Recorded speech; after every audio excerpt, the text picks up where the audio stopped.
I thought I would introduce them all at the same time. First up, we are going to have Rob Saunders, who is a lecturer in history at Queen Mary University of London, and he is going to be followed by Lindsay Aki, who is a PhD student at Queen Mary University of London. And then just to add a little bit more variety, we are going to hear from three excellent discussants that we have. On my right, we've got David Torrance, who some of you may know for his writing on politics in Scotland. One of the brightest and the best, I think, writing about that. Even more of you may know Philip Stevens, who's done just about every job it's possible to do on the Financial Times and continues to be one of the most stimulating of that incredible stable of writers. And then next to him we have Cordelia Hay, who is research lead at Britain Thinks and is generally an expert on public opinion. So without more ado, I'm going to give our two speakers around 10 to 15 minutes each. Following that, I'll ask for 5 minutes of comments and discussion from each of our discussants, contributors, and then we will throw it open to questions. We will finish promptly at 2:40, not least because we like to hear as much as possible from Lord Kinnock, but also because David is off to catch a flight to the United States, so there is a very good reason for us finishing on time. So, Rob, without more ado, hand over to you. Thank you. We've heard quite a lot today about Harold Wilson, and I think if we could go back in time and kidnap Wilson and bring him forward from 1975 to 2015, there's quite a lot that he would find that was very familiar. Wilson, possibly I suspect like David Cameron, supported British membership with his head rather than with his heart. He approached Europe principally as a question of party management. He was leading a party that was increasingly Eurosceptic and that had a wafer-thin majority in the House of Commons. You can probably tell where I'm going with this.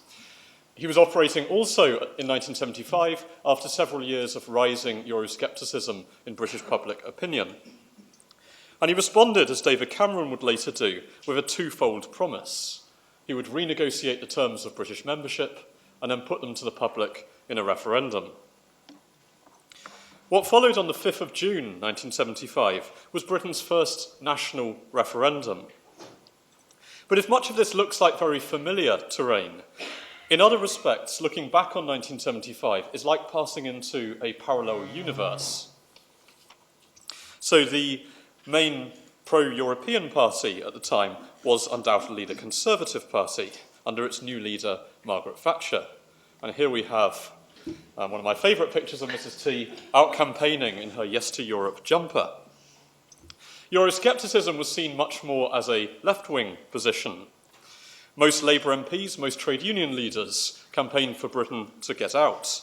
But so too did the Scottish National Party, Plaid Cymru, and a young Alex Salmond.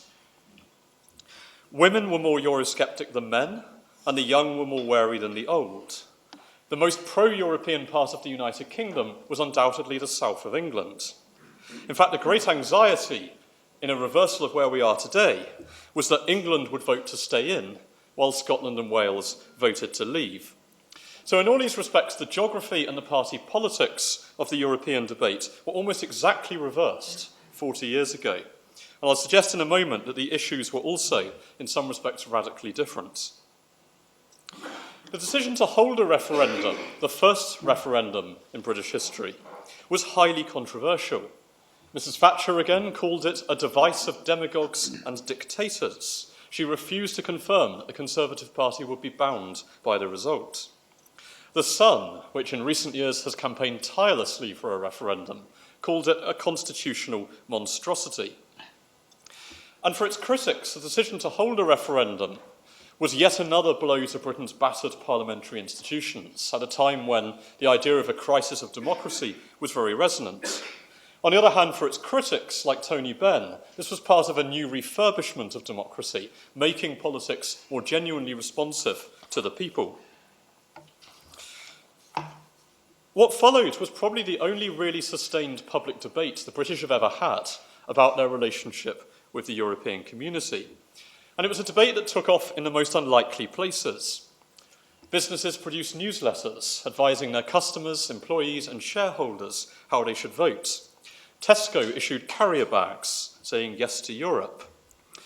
Sainsbury's put out a special issue of its magazine on why Sainsbury's says yes to the community. In the churches, we find bishops preaching sermons on the benefits of European membership. Something like a quarter of all British churches held either services or days of prayer in the run-up to the referendum. In Northern Ireland, paramilitary magazines with names like Combat published earnest essays on the economics of European integration. The future Speaker of the House of Commons, Betty Boothroyd, held meetings in factory canteens. Organisations like the Women's Institute, the Townswomen's Guild, the Rotary Club all hosted discussions. And when the BBC filmed a debate at the Oxford Union, 11 million people tuned in to watch. The referendum was dominated by two big umbrella groups. So campaigning to stay in, we have Britain in Europe. Generally very bright, eye-catching publicity, lots of Union Jacks. Campaigning to get out, the National Referendum Campaign. I particularly like this poster here, where Britain looks like a kind of flasher running away from the continent. Now, both of these groups were given... Can we wipe that from the tape? Both of the two campaign groups were given £125,000 by the government, and they were free to raise whatever they liked on top of that. Now, if that was meant to secure a level playing field, it failed spectacularly. The No campaign raised about £8,000. That took it to the grand total of £133,000. The Yes campaign raised £2 million. Britain and Europe actually had more money left over at the end of the campaign than the entire spend of the National Referendum Campaign. In other respects too, as we've heard this morning, this was a David and Goliath battle. If we list the newspapers that editorialised for a yes vote, we have The Sun, the Daily Mail, the Daily Express, the Telegraph, the Times, the Guardian, also most of Britain's local newspapers. The only national newspapers that decisively backed a no vote were the communist Morning Star and The Spectator. The Spectator did at least produce one of the better cartoons of the referendum period.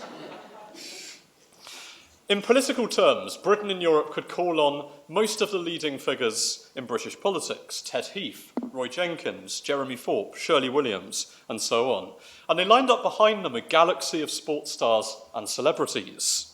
People like the boxer Henry Cooper saying, "Don't knock Britain out," or Colin Cowdery, or Jackie Stewart. Also, the Daily Mirror's celebrated agony aunt, Marge Proops. On the right here, we've got one of the great pantomime casts of modern British history. People like Richard Briers, Captain Mannering, as well as artists like J.B. Priestley and Henry Moore.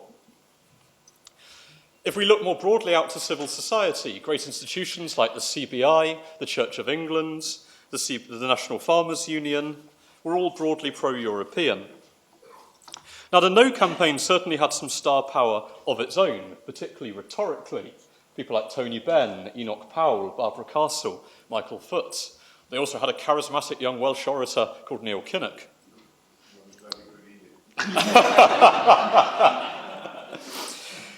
The problem, I think, is that these people in particular were generally quite polarising figures, and they found it very difficult to work together. So Tony Benn, classically, would not share a platform with a Conservative.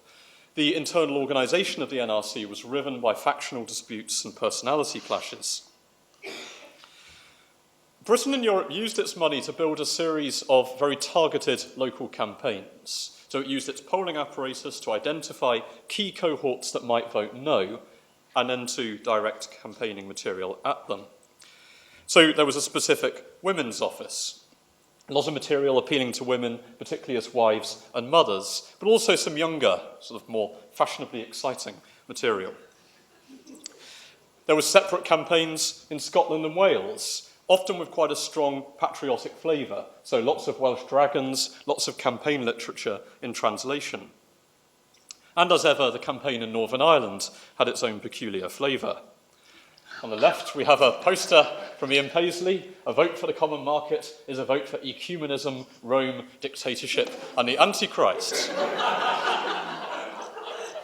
I always think what's odd about that poster is that ecumenism comes before the Antichrist. So there isn't one single national campaign in 75. What we've got is a whole series of bespoke local organisations. But there were a number of key themes that run right the way across the campaign. I'm just going to pick out 3 of them very briefly. So the first was Britain's place in the world.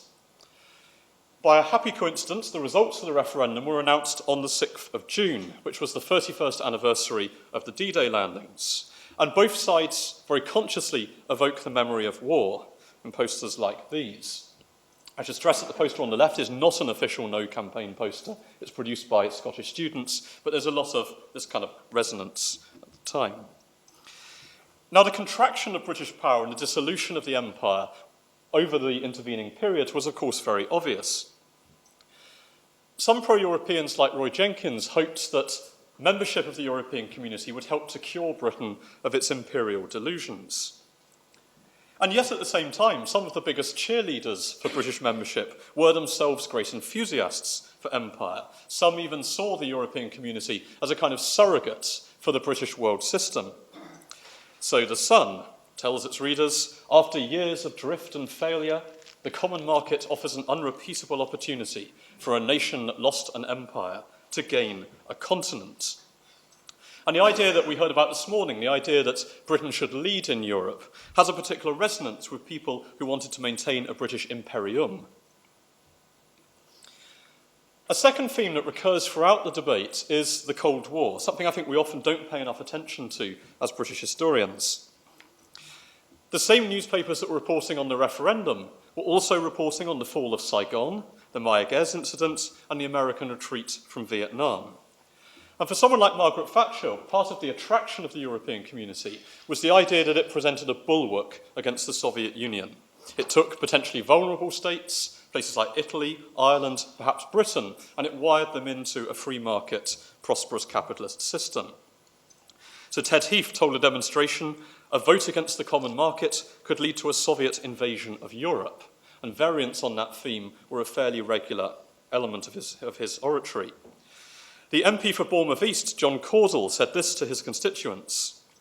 Each one of us, if we really wanted to do something to help Britain, would be out knocking on doors and saying, for God's sake, it's a question of communism.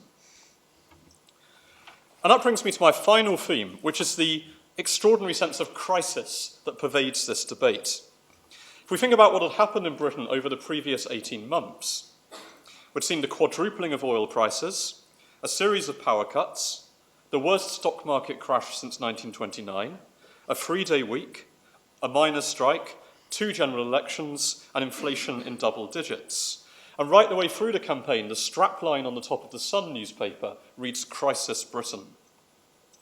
So a Tory MP in Scotland told a rally, a no vote would mean the closing of schools and hospitals and the stopping of roads, railways and mines. So for some pro-Europeans at least, what's at stake here isn't the question of a few points on or off GDP, it's about the potential collapse of the British economy. Now that, I think, has an important effect on all sorts of other areas of the debate, particularly issues like sovereignty. It's not true, I think, that sovereignty was ignored in 1975. But formal arguments about sovereignty did have less traction when Britain seemed to have so little influence over its economic destiny. There's a lovely quote from Vic Fedder, the former General Secretary of the TUC. He said, the price of oil is not determined by the British Parliament. It is determined by some lads riding camels who don't even know how to spell sovereignty. Now, as a campaign strategy, this is highly effective. On the 64.5% turnout, more than 2/3 of voters opt to stay in. We get this rather disturbing cartoon on the right. Every part of the United Kingdom voted to stay in. The only exceptions were the Shetlands and the Western Isles. Now, Harold Wilson had rather hedged his bets before the poll, presented here waiting to decide how he's going to get dressed once the results have come in. But afterwards he comes out and announces that 14 years of national debate had come to an end. And the Daily Express has a celebratory front page in which it says, "Britain is now decisively and irrevocably European." But of course that debate hadn't come to an end. Referendums do not settle questions. There's no particular reason why they should. But I think the case made in 1975 was particularly transient because it was so deeply embedded in its time. The core of the Yes campaign wasn't some idealistic reimagining of Britain's place as a European state. It was fundamentally a warning that Britain could not survive as an independent country outside on its own. It couldn't survive in a world of spiralling oil prices, food shortages, expanding Soviet power, and economic decline. Now, in 1975, that is a very potent political argument, but it loses some of its traction once that existential crisis is seen to come to an end. And by 1990, someone like Margaret Thatcher, I think, sees Europe not as a modernising influence on the British economy, but as a kind of backdoor for socialist regulation. She sees it not as a bulwark against Soviet influence in the East, but as a vehicle for German influence in the West. In public, at least, pro-Europeans failed to update their campaign, partly because they considered the question to have been closed by the referendum. And in that respect, I think that they become victims of their own success in 1975. Whether they can change that, whether they can rise to the challenge over the next 18 months, will, of course, shape the course of British politics for the next generation. Thank you.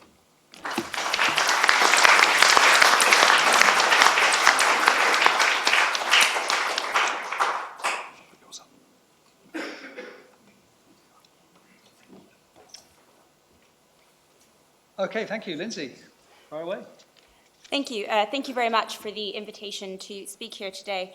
What I want to do today is to start off by going back to the day before the referendum. The day before the polls opened, readers of The Guardian would have been confronted with several messages about the impending vote. One of them was a full-page advertisement taken out by the government reminding people to participate in the referendum, and the other was a declaration by Enoch Powell.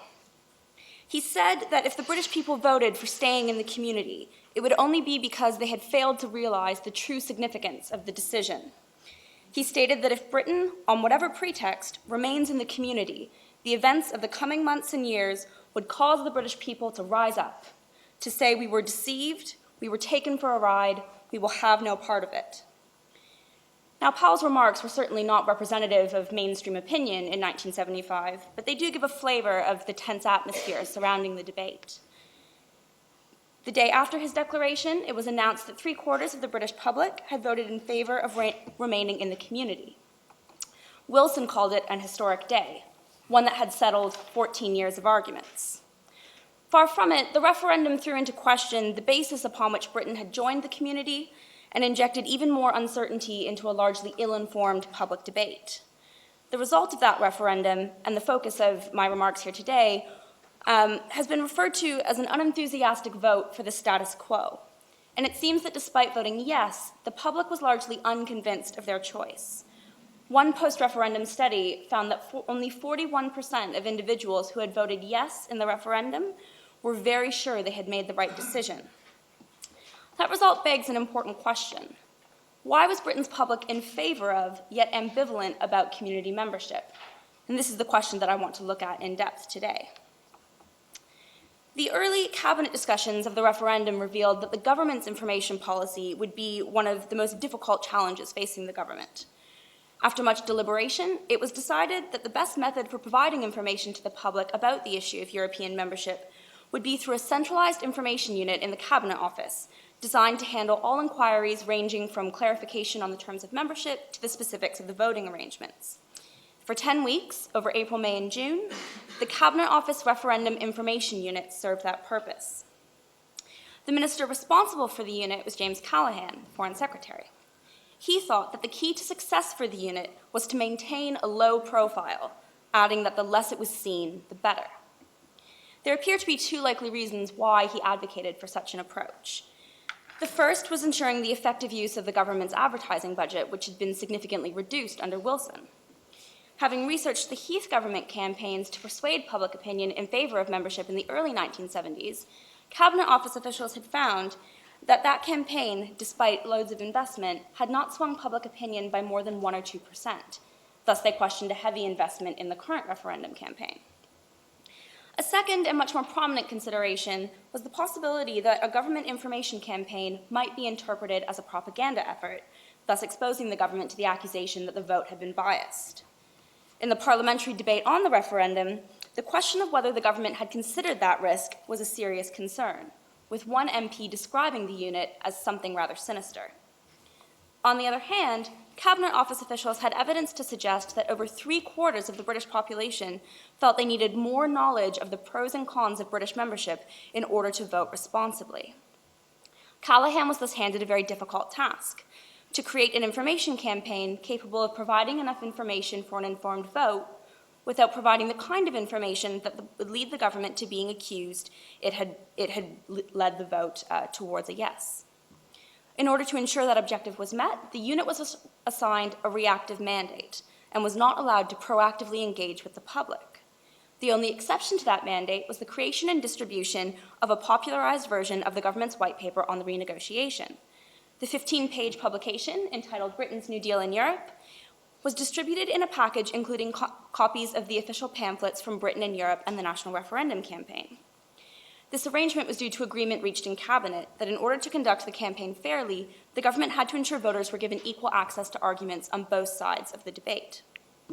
Robert Moyland, the civil servant in charge of the unit, recalled that it was remarkable because it must have been the only information unit that wasn't allowed to talk to the general public at all. Though not an entirely accurate picture, his recollection provides insight into the government's approach to the information campaign. And despite the rationale for a low-key campaign, there were persuasive arguments in favor of a more vigorous effort to persuade public opinion. It had been argued that the government's recommendation would be crucial for persuading undecided voters. One article in The Economist quoted a series of Gallup polls that showed that an enthusiastic government endorsement of the recommendation to stay in could persuade an extra 20% or so of voters that hadn't yet decided their stance. So why then did the Wilson government not attempt to capitalize on its own potential influence? In addition to writing and publishing Britain's New Deal in Europe, the unit was responsible for reporting trends in public opinion. Those reports were based on private polling done for the government, as well as polls taken from newspapers. Over the course of April and May 1975, the unit consistently reported that the yes vote was leading in the polls. The example shown here is taken from one report which has a poll in the Evening Standard, which showed only 55% in favor of maintaining membership and was actually the lowest poll recorded over the period in terms of support for membership, compared to a later Gallup poll which showed roughly 3/4 of the population in favor of maintaining membership. The polling gathered over April and May doesn't differ very much from the final poll estimates from the 5th of June, which you can see here. Then, a further boost to the government's confidence, which may seem somewhat counterintuitive, is media coverage of the campaign to leave. The unit found that the more frequently controversial politicians like Tony Benn and Enoch Powell discussed the issue, the more public opinion swung in favor of maintaining membership. In early May, the unit reported that there were rational grounds for confidence, and that while the anti-voice was certainly gaining coverage, that's mainly because Tony Benn makes good news. The consistently positive outlook reported by the unit gave those who advocated for a more enthusiastic campaign confidence that this low-profile approach was not a risky policy. Now, it's difficult to discern the impact of the government's information campaign on public opinion because it would be nearly impossible to disentangle it from the other campaigns and independent organizations that were involved in the debate. However, there is reason to suggest that the tactics employed by the Wilson government and previous governments in their communication with the public about Europe had played a role in shaping the somewhat unenthusiastic mood. The Wilson government's campaign relied on negative arguments against the inherent risks of leaving the community in order to convince the electorate to vote yes. The pamphlet argued that if the public voted no, there would be a risk of making unemployment and inflation worse, and that the UK would be relegated to the status of an outsider looking in. The section that describes what will happen if we say yes stated that we will be in a much stronger position to face the future if we stay inside the market than if we try to go it alone.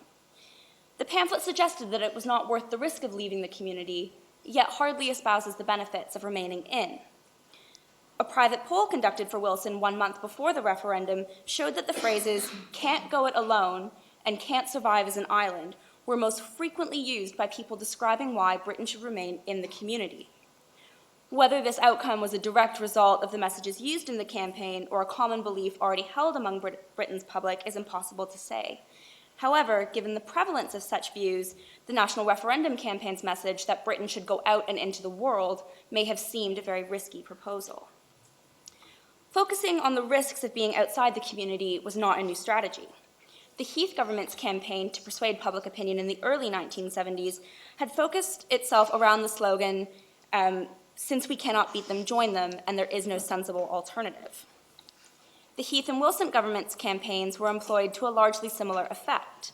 The Heath government's campaign reduced public opposition by enough to convince MPs to vote in favor of membership, but contemporary polls show that only 1/3 of people believed that joining the community would offer positive advantages, like increasing living standards or offering a good export market for Britain's trade. A Eurobarometer survey taken in September 1975 found that only half of Britain's public described the community as a good thing, and only 40% would feel very sorry if they were told the community were being scrapped. Though it would push my argument too far to suggest that Britain's lack of enthusiasm rests entirely on the shoulders of any single campaign, it is doubtful that such tactics have mustered much genuine enthusiasm for the cause. And those who pressurized David Cameron to commit to a renegotiation and a referendum made it one of their central claims that Britain's public had not been allowed the choice before. They refer back to the 1975 referendum, calling it a sham. Nigel Farage, in particular, believes it was a majority attained by fraud. These kind of accusations are perhaps understandable given the lack of an impassioned defense of Britain's community membership on the part of the Wilson government. But to suggest that the official information campaign was a deliberate attempt to mislead the public discounts the rationale underpinning the government's information policy. And the 1975 referendum holds a significant lesson about the responsibility shouldered by any government which chooses to use a referendum as a democratic device. Not only is the government the body which must ensure the fair conduct of the referendum, it must also offer sufficient information about complex and sometimes obscure policy issues in order for the public to feel they've made an informed choice. As I've hopefully demonstrated, constructing an information policy that can fulfill both criteria is a delicate task. Further, it is a task which has the potential to yield few results. It must be remembered that despite the majority that voted in favor of membership, that certainly did not settle the debate over Britain's place in Europe. And for those about to embark on campaigns to sway the public on the issue of EU membership, the question of how to engage the public in a constructive debate about Europe remains a particularly challenging issue. Thank you.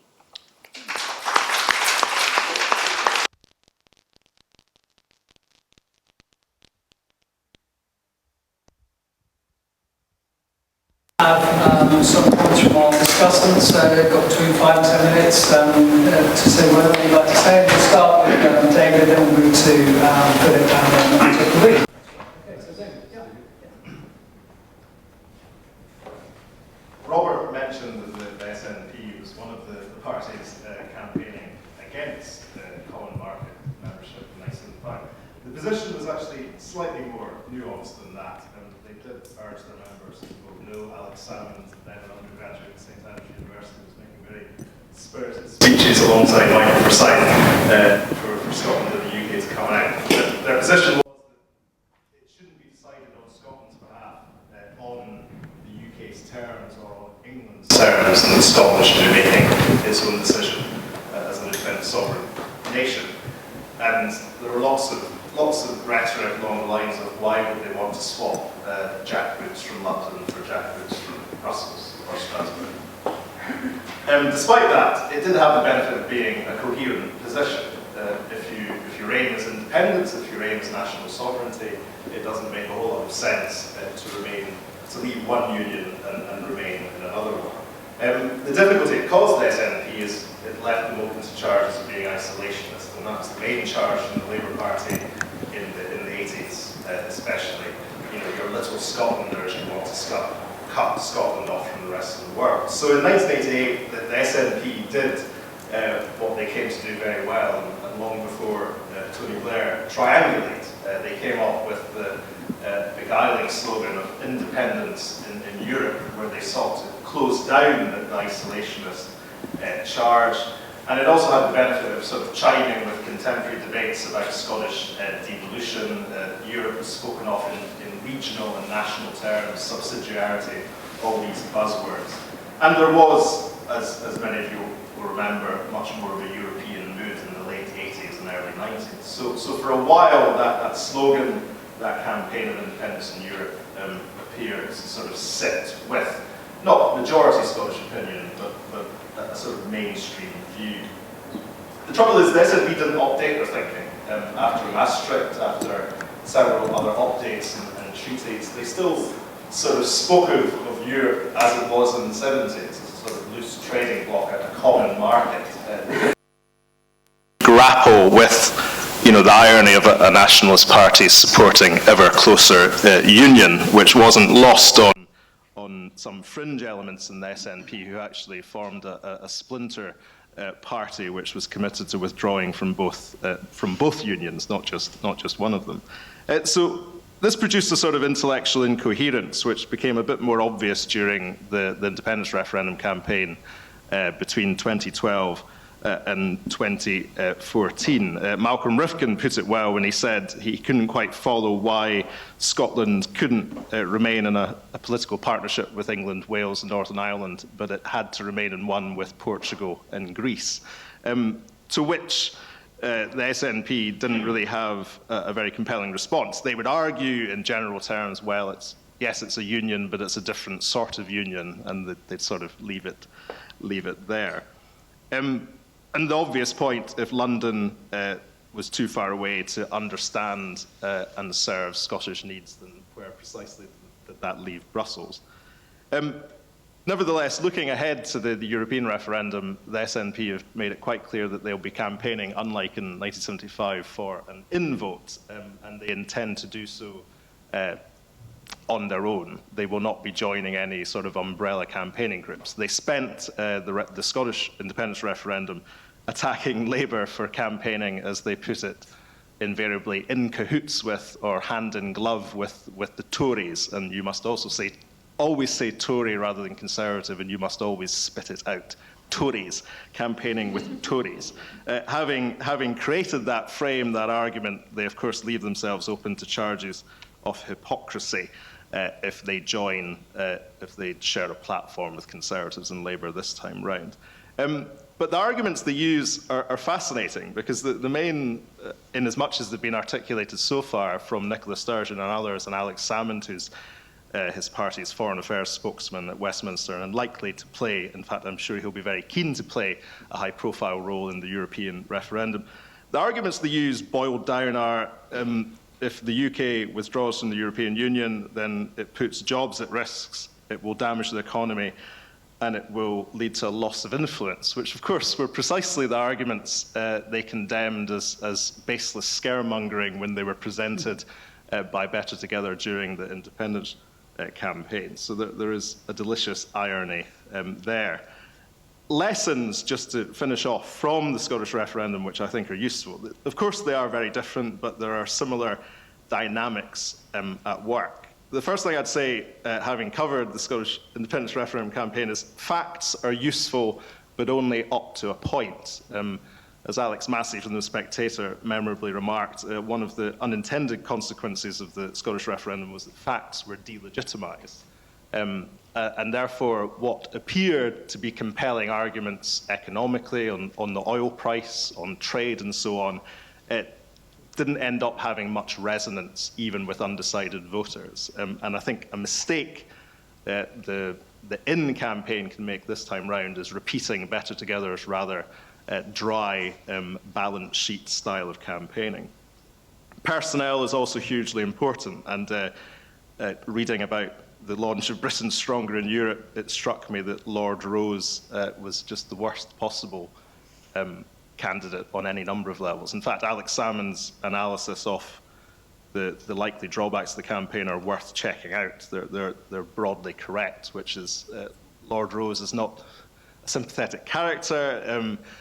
He's a businessman. It's the optics of it, to use that terrible word, are all wrong. But the trouble is that those likely to be to the fore, as they were in the Scottish referendum, are journalists, businessmen, and politicians, and that's precisely the groups of people that the public increasingly distrust and disbelieve. And I come back to the point about facts. Rational arguments will only get you so far. Because this, as in Scotland, I think, will be primarily about feeling. It'll be based much more on the basis of identity politics than a sort of cost-benefit analysis. And that's potentially difficult because I think, as I was saying to somebody earlier, for most people, the UK's membership of the European Union does exist on the basis of a cost-benefit analysis. It's not something beyond, perhaps, a spirited minority of Liberal Democrats that people really feel in their bones. And in campaigning terms, it makes it much harder to fight that. So not only, as to pick up on something else Robert said, do referendums not draw a line under contentious constitutional issues, as Scotland demonstrates, the SNP have very skillfully taken ownership of defeat. And that's something UKIP or Eurosceptics might do if there's, say, a narrow in vote. But referendums are also subject to the law of unintended consequences. Thanks very much. Thank you very much. David, so Philip, to you. Thank you, Tim, and thank you for inviting me. I've been puzzling, I was puzzling this morning about what someone from my trade can actually add to the scholastic or feast of scholarship here today, and I unsurprisingly concluded not very much. So what I propose to do is to do what journalists always do in such circumstances, is one, to retreat into impressionism, and two, to plagiarize the other speakers. I thought I'd sort of talk a little, as Robert had done, about the sort of context for the two votes, the sort of geopolitical, political, economic context. Before I do, though, I just want to say that I think there is one thread that runs all the way through this. Everyone is familiar with Dean Acheson's famous remark about losing an empire and not finding a role. But actually, it was another American Secretary of State, a guy called Edward Stettinius, who put his finger on it about 20 years earlier than Acheson. And Stettinius wrote to Roosevelt in 1944 when they were thinking about the post-war settlement. And he wrote that Roosevelt was about to meet Churchill. He wrote, what you need to understand is that you can never underestimate the difficulties that a country like Britain, so used to leading, will find in any arrangement in which it is no longer the leader. And he was talking then about the Great Power Order after the Second World War. But to me, our membership of the European Union and the diffidence when it was set up, and then our subsequent membership has shown that to be true, and true still. We cannot culturally, emotionally rest easy in organizations that we're not actually leading, and I think that's a constant thread. But the context, I was a student at the time of the referendum, so I remember it a bit. I think, as Robert said, the key thing is to understand that, in 74, 75, the sort of final chapter had finally closed on empire. 6, 7 years earlier, the retreat from east of Suez had drawn the limits of Britain's global role. So people understood, I think, or began to understood, that we could no longer pretend to be an imperial or a great, let alone an imperial power. I think the economic circumstances and the rapid rise in the oil price, the 3-day week, the problems we had in industry and the trade unions had exploded a sort of hope of the 1960s, which was that we could escape with, as Wilson put it, through the white heat of technology.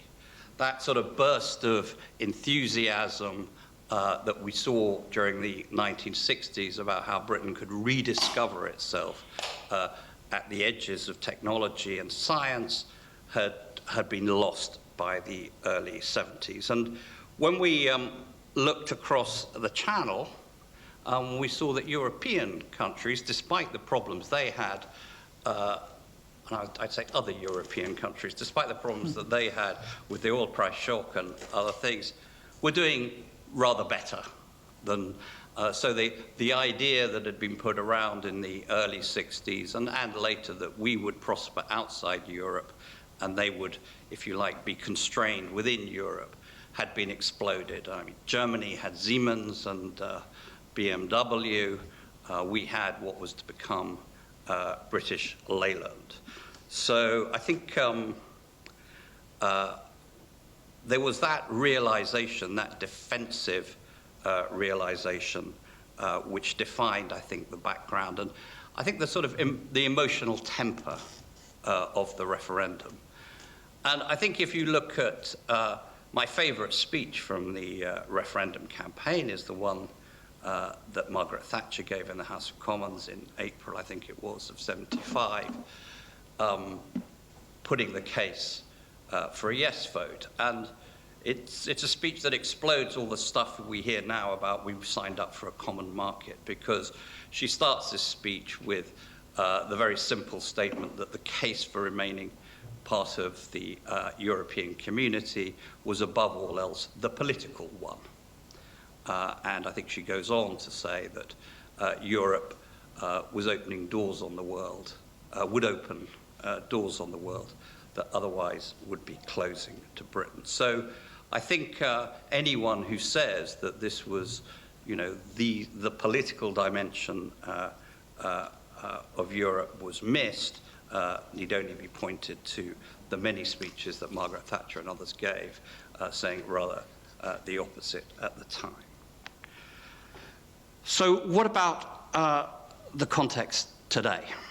Well, I mean, there's one obvious difference, and an important one. Our economy looks rather better, and has done for the last 2 or 3 years, than continental European economies. They're trapped in the euro dilemma, the solution of which is obvious to everyone, but no one, as the President of the Commission, Jean-Claude Juncker, has said, knows how to take the necessary decisions and get re-elected. So, although Germany is doing rather well, most people look across at continental Europe and don't really see a model to emulate. The world has also changed in the broader sense, broader economic sense, in that we've left behind the world of tariffs. In those days, you really did have to worry about where your trade preferences were and what the tariffs were. Well, there are still some tariffs, but essentially speaking, barriers to trade now are non-tariff barriers. They're norms and standards. Very important still, but it's different. But in, I think, the essential political, and its essential political dimension, we are, even though we don't have a Cold War, we do have Mr. Putin, who's reminded us of that the peace of Europe isn't assured, and we have the chaos that spills from the Middle East now showing up in the migration, the asylum seekers from the Middle East. But there isn't an obvious place for Britain outside Europe.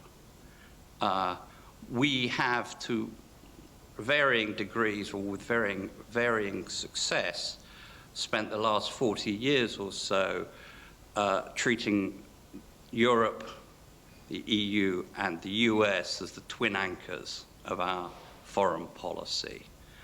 And, you know, some prime ministers have been closer to the Americans, only one or two, rather closer to Europe. But it's a balancing act that we've more or less sort of managed to pull off. If you rip up the European anchor now, then it's pretty clear that you also pull up the US anchor at the same time. So we're left to drift. I know that there are some who dream of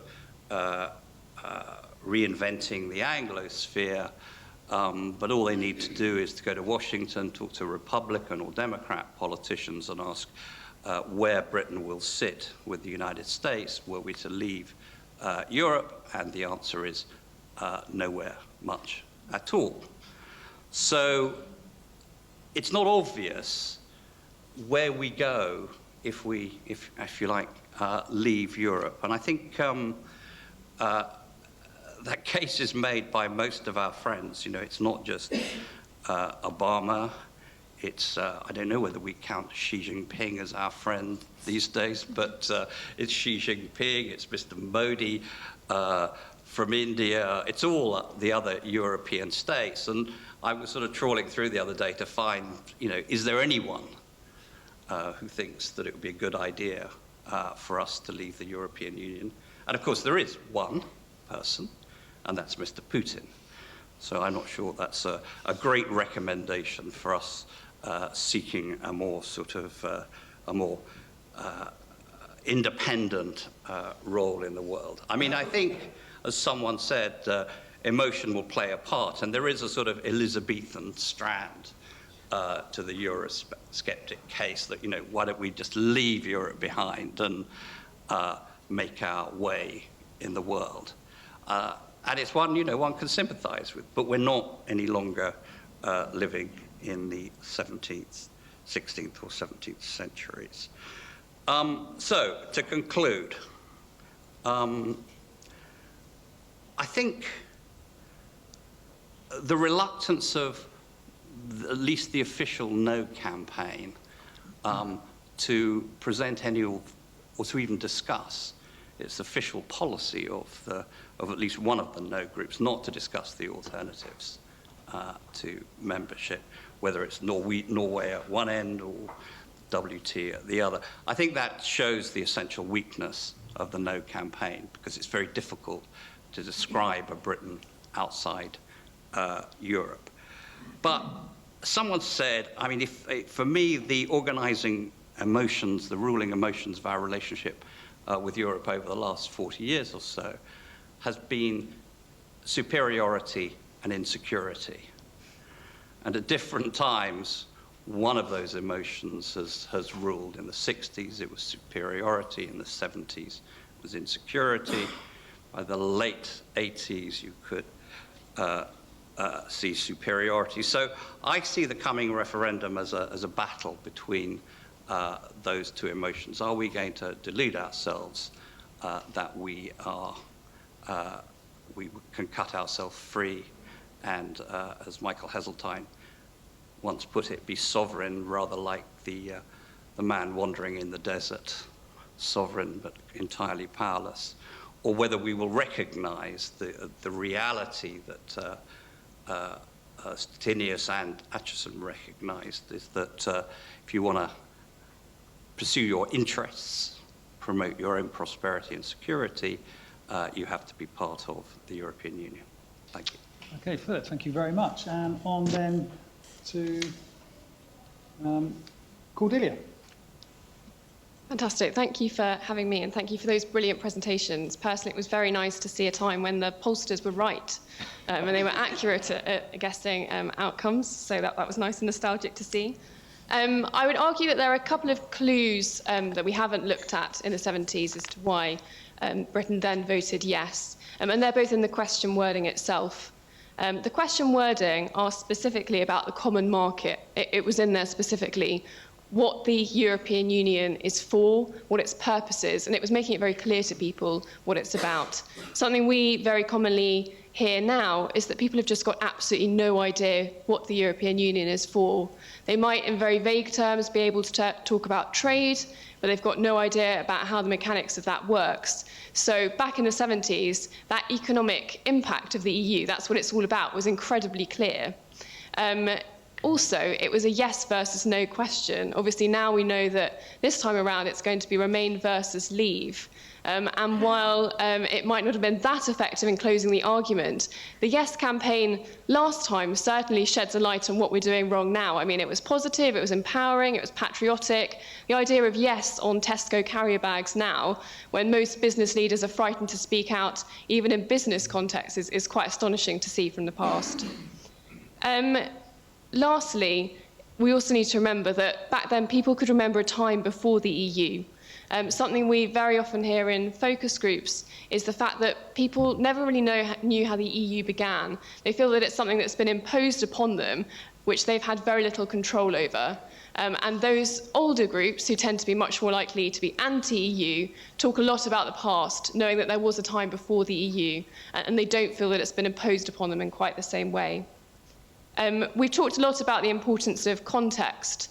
And there are some very different contextual points this time round compared to the 70s. Absolutely, the economic uncertainty in the 70s was a huge factor, and we've seen in recent years the polling figures converge for yes versus no, or Remain versus Leave, however you want to see it, as the economy has improved over the past few years. And indeed, the Conservatives managed to make the last of that economic insecurity in the general election campaign in 2015. Now that ship has sailed. That would have been a very ripe area for messaging, but now more or less that ship has sailed, and we can see much greater confidence in the UK economy. Issues around foreign policy remain very potent for people. It's something that people really care about. We've seen that rising up the issues index, Ipsos Mori polling in recent years. But the problem is that those messages around Britain not being isolationist and we're better with others that worked better in the 70s work so much less well now, given that so many people in Britain can't see anything in common with the other countries in Europe. They feel that Europe has expanded beyond what it was originally meant to be. They can't see anything in common with countries like Greece, who can't seem to manage their economies. And even France and Germany, who might traditionally have been our allies, actually all the time we hear in focus group about Angela Merkel bossing David Cameron about behind the scenes. And confidence in David Cameron to achieve any of the reforms he's setting out to is incredibly low. Around 60% of people don't think that David Cameron is going to achieve his reforms, even though confidence in him as a Prime Minister overall is relatively high. So the context is so different this time. Our work really suggests that it's about making the personal benefit of EU membership clear to people, which was done so much better in the 70s, albeit not successfully enough to close that door forever. And it's interesting that you talk about information campaigns and information units back in the 70s, because that's absolutely not the way to do it. We're seeing increasingly more and more the rise of super selectivism, where voters are just seeing what they want to see, hearing what they want to hear. If they're being told a piece of information that's counter to their existing beliefs, they're just ignoring it, they're just discounting it. So it's going to be incredibly important that this time around we're starting where people are rather than where we wish they were. Okay, thank you very much, Cordelia. So, questions from the audience. Okay, I'm going to take them in sort of bunches of 2 or 3, if there are 2 or 3. So, it's 2 just there, so I'll take you 2. Okay, you first with the glasses, and then you with the badge. Yeah, that's you. Yeah. The microphone on. In the 60s. I think you're fine. Yeah. 61, 62, and again in the second 60s, at the time of the second 60s application, again 71, 72. Thank you. The Encounter magazine asked a number of intellectuals, authors, artists, academics, and so on, whether they thought it would be better to join Europe or not. The most interesting and shortest was Harold Pinter, who replied, "I do not care either way. I have no interest in the matter, and I do not care either way." But this is not my question. The question is, there was a sort of consensus. Although these people disagreed, most were in favor, but there were disagreements. What they all agreed about is it's not a matter of logic. It's not about reason. It's about guttural reaction to whether we want to join Europe or something else. So I wonder if anybody in the panel has any comparisons or comments on that. Okay, thank you very much. Yes. Yeah, I guess it's just a clarification thing. I'm curious as to why Scotland was missing from that Get Britain Out map of the UK. Does anyone know? Because I've seen it before and I've not ever got a good answer. Okay, I don't know that one. Is there one more while we're at this? Okay, well, let's just take those two. So there's one on this question of, is it still a matter, was it then a matter of gut reaction rather than logic? And then a rather specific one about the map. So if anyone knows the answer to that question, let us know. So, Robert. Yes, so the first question about how it wasn't about logic, it was about other things. I think that's extremely important, and I think the Yes campaign in particular is very, very sensitive to that. So there's a real determination to have Union Jacks, on the material so that you can't say that this is unpatriotic. When local groups are set up, like Orpington in Europe, they're always called, it's an instruction, they're called in Europe, not for Europe, because they don't want Orpington for Britain being set up as an alternative to it. And of course they've been beaten to the punch on that this time round. And it is a problem for this referendum in 75 and for now, that the public are being bombarded with claims about what will happen to food prices, or what will happen to global trade patterns, or what will happen to the security of food supply. And much of the time it comes down to who you believe, which is why these personalities become so important. The pro-Europeans actually run posters saying, which side are you on? And they list on one side, Roy Jenkins, Ted Heath, the Church of England, the National Farmers Union, and on the other side, the IRA, the UVF, the Soviet Union, and the National Front. And I think that's question of, whose team do you want to be on? Who do you trust in a complex debate of details is very important. Okay, Lindsay, you want to? Yeah, I would agree with what Rob said and say that the role that personalities played was definitely key for the 75 referendum, and you could fairly convincingly construct an argument to say that this wasn't so much a vote in favor of community membership as it was a vote against the idea that Tony Benn and Enoch Powell could come together and coherently present a position. So I think that's a really important point, that it's less about any kind of weighing up of the costs and benefits of community membership than it was about the people that represented each side of the case. Can I ask you both a question, and maybe the other discussants could consider it as well, and that is, does that then tell us that the instincts among those who want to leave, that Nigel Farage should be kept away from the campaign as much as possible, are correct? In fact, that he would do damage to the Out campaign rather than actually stimulate people to vote that way? I mean, there's clearly a constituency for whom Nigel Farage is very attractive, and I think in that sense he has to play an important part in the campaign. But I think it is true that in terms of getting from 4 million votes to where they need to be to win a referendum, I think he is a problem. And it's interesting that in 75, the Yes campaign's private polling, I think at one point finds that every time Enoch Powell or Tony Benn goes on the television, the Yes to Europe vote goes up. So they're actively trying to get airtime for their opponents on the basis that this seems to be doing the job better than much of their own material. It was interesting, actually. I was at a thing this weekend with some German MPs, and they were saying that they, during the last election, found that when they were testing posters, that a poster with Angela Merkel actually kind of boosted their vote, irrespective of the writing next to the poster of Angela Merkel. And then they couldn't believe it when the SPD put Guess Who on their posters, Angela Merkel. So in other words, they were doing, you wonder whether the in campaign should be plastering Nigel Farage all over their posters, perhaps. Anyway, Cordelia. Could you explain, by the way, before I forget to ask, you mentioned this phrase super selectivity or super selectivism. Can you just unpack that for us? Yeah, certainly. So this is something that we're increasingly talking about in the market research industry, which is whereby people are increasingly forming their views not by taking information on board, but actually they're just hearing what they want to hear. They're just seeing what they want to see. So a great example of this is all around Jeremy Corbyn's campaign. If you look at the social media feed of someone who is friends with people who support Jeremy Corbyn, all they can hear are great things about Jeremy Corbyn and what a brilliant leader he's going to be for the Labour Party. And if your followers are different people on the side of the Labour Party, then all you hear about is how apocalypse and doom for the Labour Party is on its way. So increasingly, people are creating these worlds around themselves whereby they're only hearing certain things, and that message is being controlled just by a limited set of voices. Social media, it's particularly easy to see it in that context there.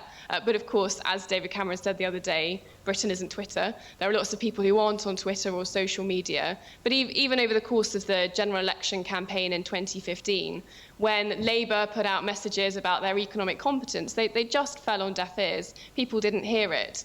Whereas when the Conservatives talked about economic competence, it played into the existing narrative of what they thought about the Conservative government and what they thought about David Cameron.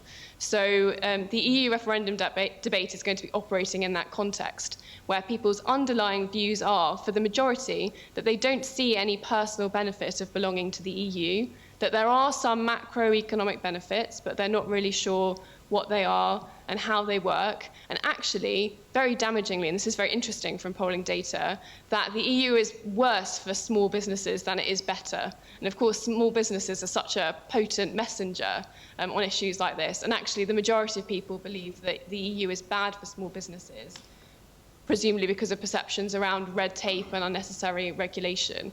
But when all people know about the EU, which is true for many voters, when all people hear and know about the EU is about straight bananas and banning hairdryers, then that's where you're starting from. I mean, levels of knowledge about the EU and how the system works are very, very low. And it's completely true, the point that was made earlier on, that the pro-Europeans kind of perceived it to be a closed book and didn't bother to continue the argument and continue making the case for Europe.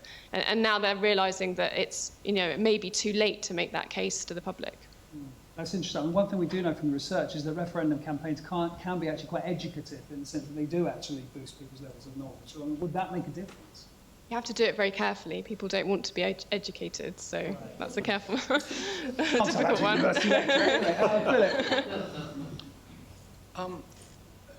Just on the point about why we applied to join and why we eventually joined. Partly there was an emotion, but I think as far as the political class was concerned, it was actually a very seriously and thought through decision. If you go back to 1960-61, Harold Macmillan's government did a very, I think, far-sighted thing, which couldn't be done today because it would leak, but he set up a small group of people across Whitehall, a small number of the cabinet, to do something called the Future Policy Study, which was a study of how Britain would look in 1970. So let's look 10 years ahead and see where we sit. And it concluded that, EFTA was failing. It looked at all our weaknesses, our economic weaknesses, our trade weaknesses.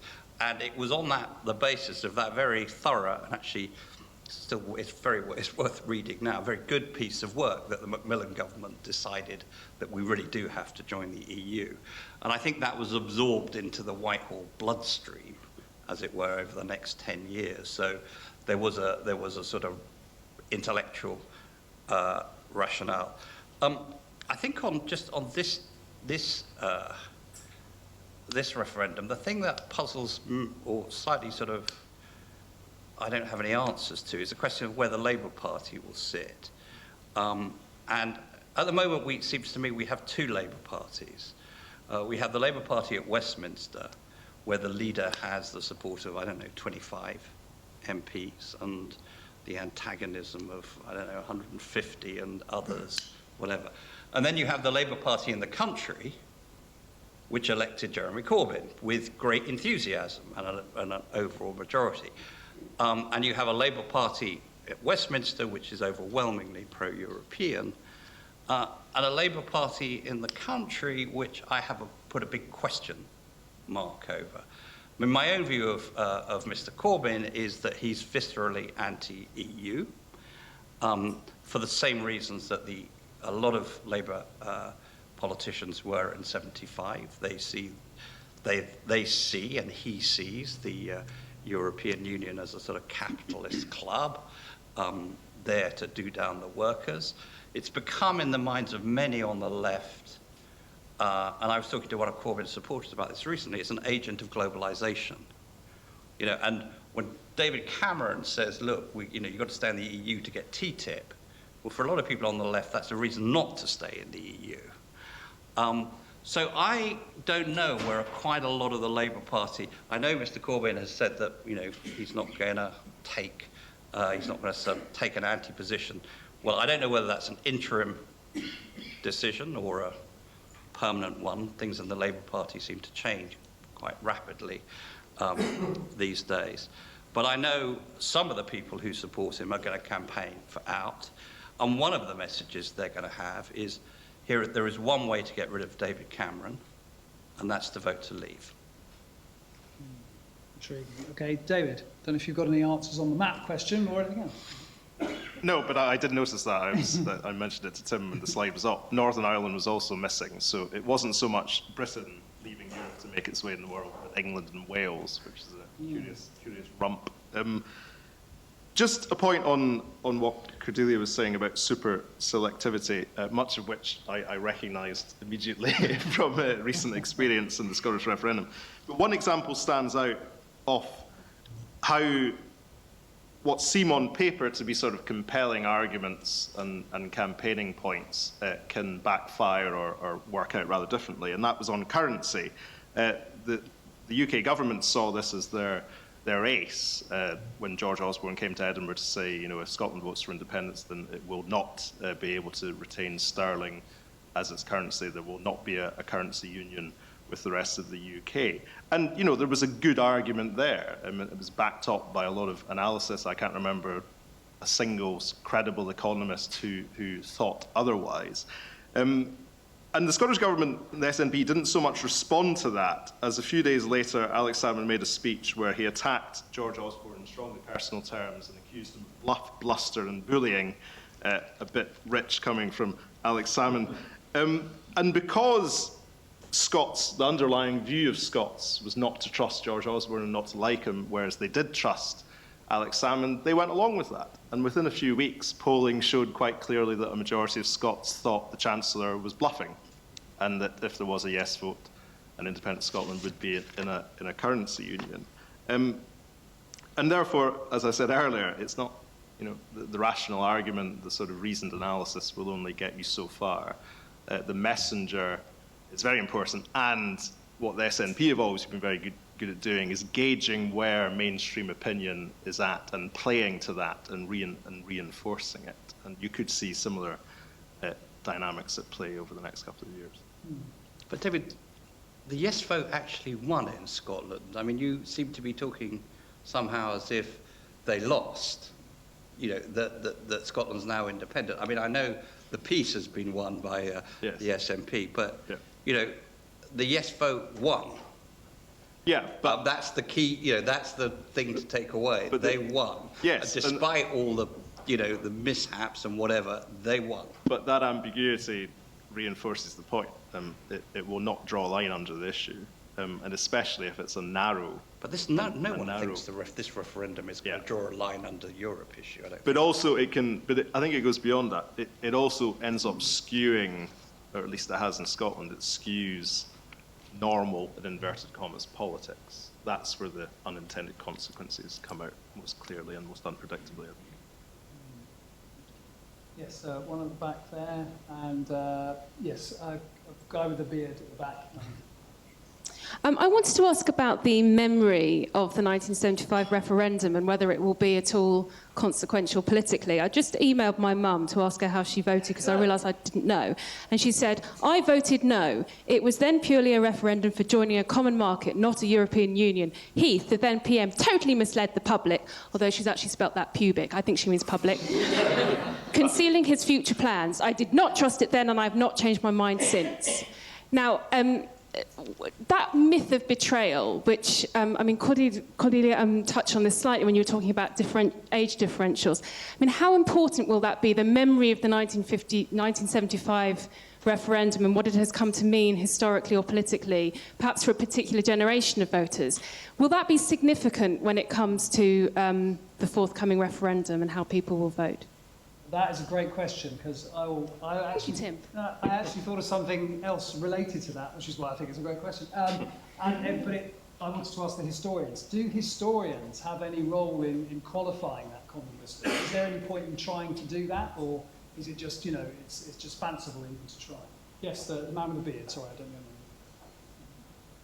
I was just going to say, it's a slightly grim indictment of the opposition if, just going on Cordelia's point about public opinion suggesting that Angela Merkel was going to walk all over Cameron, yet he polls consistently so high in his own personal ratings in this country. But my actual question was, I'm sort of torn between complete confusion and complete intrigue about the idea that personalities, and I think I agree with this, make a huge difference. But my bemusement is the point that Cordelia made again about every time that Enoch Powell or Tony Benn made public speeches or came on the television, that the votes went down. Now, obviously, they're both big characters. I just wondered whether any of the panelists sort of had a bigger explanation for why this might be. Okay, right. We'll go the same way, Robert. I think, surprisingly enough, I think the historians ought to have a role in this debate. But I do think there is a degree of culpability in that historians and political scientists have almost completely ignored the 1975 referendum since about 1976, when the contemporary science came out. Sorry? Yeah. And I think that's partly because it's probably fair to say that there's an archival point, which is that it's been easier for historians to write about earlier periods because the archives are open. But there's also a point, actually, about a lot of the literature on Europe has come out of European studies departments that I think have not been particularly interested in Euroscepticism or in the obstacles that the European integration process has encountered. And in that respect, the referendum is a rather tiresome bump in the road that had to be got over in the larger story of European integration. And I think the memory of 75 is very interesting. It is, I think, entirely mythological, which is not to say it's entirely untrue, but there's a series of popular beliefs about the referendum. So we were lied to, the government hid their plans, nobody ever talked about sovereignty, it was simply a common market. And all of those things are challengeable, but they're, I think, quite deeply entrenched. And I think that goes back to that point about pro-Europeans really vacating the argument after 1975, the sense that the referendum had been won, sensible people have made their decision, and now sensible people would shut up about Europe. So the people who are talking about Europe thereafter are those who are trying to change the verdicts. They are the Eurosceptics. And of course, there's another point, which is that if you look at the key campaigning figures in 1975, there's a sort of referendum curse that hangs over them. Ted Heath, Roy Jenkins, Jeremy Thorpe, Shirley Williams, none are in mainstream governmental politics 10 years later. And there's not really a kind of constituency within British politics that is defending and championing the record of that referendum thereafter. Margaret Thatcher? Well, that's interesting as well, because Margaret Thatcher, of course, campaigns for a yes vote. But by 1990, she's not saying, I was vindicated, we joined Europe and we had economic recovery. That's not a triumph that she's going to hand over to anybody else. So no one is actually making the argument for the success of the referendum. Yeah. It's also interesting, if you have a look at the 1979 Conservative Manifesto, it's far less Euro-enthusiastic than people remember. I mean, even before they got into government, they were beginning to have second thoughts. Just as they'd almost scuppered our entry, after all, in the 1970-74 Parliament. So, Lindsay. I would just make 2 points on that. One, that the kind of lack of history being written about Britain in the period just after it joins the European community in 1973 up to the referendum is, I think it's fascinating that kind of such a massive time of change for Britain hasn't really been covered by historians, and it's been a great opportunity for me as a PhD student to have this kind of great, all this research to do that really nobody else has talked all that much about. I think that historians do play an important role in kind of trying to discuss periods that are perhaps misunderstood, and to kind of make clear some of the misconceptions, perhaps some of them being held at the time. The two that I can think of, in 1975, many people were confused about the question they were being asked. They thought they were being asked if Britain should be joining the European community, and were unaware that Britain had in fact been a member for 2 years already. So clarification of the actual question being asked was an important task of the campaign to remain in. Another was the question of sovereignty. There's an interesting document I've found in the archives from the information unit that records calls from members of the public phoning in with questions, and one of the questions that members of the public phoned in with quite frequently was about sovereignty, but it had to do with the Queen and whether or not the Queen's sovereignty would be impacted by community membership. It had nothing to do with debates about Britain's ability to maintain sovereignty over economic policy or parliamentary sovereignty, and kind of the debate that we would think of around sovereignty. So I think that the historians play an important role in kind of highlighting those misconceptions and kind of drawing out why perhaps the public may have thought those things. Okay, David. Yeah. It's funny, thinking back to your question, I remember asking my father recently how he'd voted and if he remembered it. He had to think about it long and hard, but he eventually decided, and this could be wrong, that he voted to stay in, which is odd because he's been a member of the SNP since the 1960s, so he was sort of defying his party's position on that. When I asked my mother, she couldn't remember. So that would suggest that there's not a huge resonance there. Yeah, the sort of mythology that can arise from these things is very interesting. And I remember when I first became interested in politics, hearing people speak about this notion of having been tricked into something and deliberately being misled. And like a lot of political mythology, that's challengeable. Another gentleman asked about personnel. It struck me that we've forgotten about some other players in the forthcoming referendum. For example, Alan Johnson, who is, I think I'm right, he's heading up the Labour-only campaign, although he's been quite quiet so far. But it strikes me that Johnson is someone that could potentially cut through. He's probably not in the same categories as most politicians. And also, I mean, this is just a reflection because it's not going to happen, but I was at Charles Kennedy's memorial service last week, and it was felt quite widely amongst unionists in Scotland that he was a loss for the pro-independence campaign. He was still alive at the time, but for other reasons he didn't play a high profile. And I think the same is true of the European campaign. In terms of politicians with punter appeal, to use that term, I think he would have cut through in that sense. Cordelia, do we see any politicians or any other sort of celebrity endorsers who might help in the research that you do? When you ask members of the public this, they always go blank and then they say Richard Branson or Joanna Lumley. So the public don't have much light to shed on that question often, but it's absolutely true that the personalities haven't really been shining through in the campaign so far. The only personalities that have been shining through are the very divisive ones like Nigel Farage, who could be both a blessing and a curse to the anti-EU debate. So absolutely, as you said, David, the messenger is almost as critical as the message, and both sides need to really get their messengers sorted out. On the question about older voters, people are talking about the grey vote a lot already in relation to this referendum campaign, and that's because turnout is so much higher among these audiences. I mean, it's exponentially higher among these older audiences, the kind of 55-plus audience, and that's going to be even more important for a referendum as opposed to a general election where turnout is lower anyway. There are two reasons that we seem to see a higher, actually three reasons, that we seem to see older voters feeling more opposed to the EU. One is that betrayal point, though that only tends to be true to people who voted no last time and remember voting no last time. And remember, that's going to be around a third of the public at that time, and lots of them will be dead. There's the second point around actually just knowing there was a time before the EU existed and nothing terrible happened. That risk argument that works quite well among the younger audiences, though won't be terribly sustainable in the long term, just doesn't work for the older audiences who know that we were able to trade before we joined the EU, know that nothing bad happened, know that they say time and time again, we coped fine before we joined the EU, so I don't see why we need to be a member of it now. And a third point is around immigration.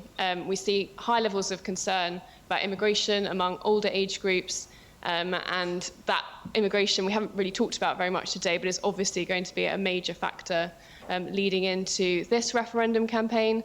And the events over the summer, we've seen, a YouGov poll recently put leave ahead of stay, though it was the only poll to do so. But certainly across the board, a massive narrowing of the polls over the summer after Greece and the migrant crisis. Can the views of older voters possibly be countered by 16 and 17-year-olds being given the vote in the referendum? Who knows if they'll get it, firstly. Yeah. But what's that? I mean, do you know, younger people, have you got any idea whether that would make a difference? Well, younger people are much more likely to want to vote to stay in the EU. For the 18 to 24 age group, stay is well above leave. So probably. All right, I just had one well, thought. I'm just going to come to you anyway. Sorry. So that's fine. Richard Branson, the Yes campaign, tried to get him to head the campaign. Instead of, I think, Stuart Rose was the second choice, or third choice, I don't know. But Branson, because of the recognition. On the, one of the things I think would be important is that there won't just be, there'll be lots of faces of the Leave and Stay campaigns. And I think one of the judgments that the undecided people will make, and there are quite a lot of them still, is sort of which are the reasonable people. You know, there'll be a sort of, and I think they're the Stay campaign, whether it's David Cameron or whatever, or Alan Johnson, whatever, will have something of an advantage because they're not so shrill, they're not so, if you like, I mean, one of the strengths of the Leave campaign is that people are really committed to it, but I think that's also a weakness. On old people, I was talking to a Spanish minister the other day, and I wonder whether this will play into the campaign, and he said, we can't wait for you to leave. And I said, why is that? And he said, we're going to send back all the welfare scroungers we've got living on the Costa del Sol. And I said, what do you mean? He said, well, we've got 5,000 old, elderly, not very rich Britons living on the Costa del Sol. And we send to you lots of young Spaniards of working age who put no demands. And he said, he admitted that the Spanish could reclaim the health benefits for the health charges, but said that all the social security and other charges are met from the Spanish taxpayer, and they've gone through some really hard, austere times. So he said it's going to be, it'll be a good swap. We'll have our young Spaniards back. But I just wonder. It's left me with the thought: there are as many Brits living in the EU as there are EU citizens living in Britain. And if you look at the treaty, their status will be up for negotiation. So, in theory, they can all be sent back, including the welfare scroungers on the Costa del Sol. I just wonder whether that will play in the campaign at all. Right, well, it's an ill wind, as they say, so I'm going to have to finish it there because we have to make time for the next session. Also, David has to catch his plane, so can I say sorry to everybody who didn't get a chance to ask a question, but you can, of course, ask during the coffee break, which comes after the next session, and if you could give our panellists a round of applause, that would be great.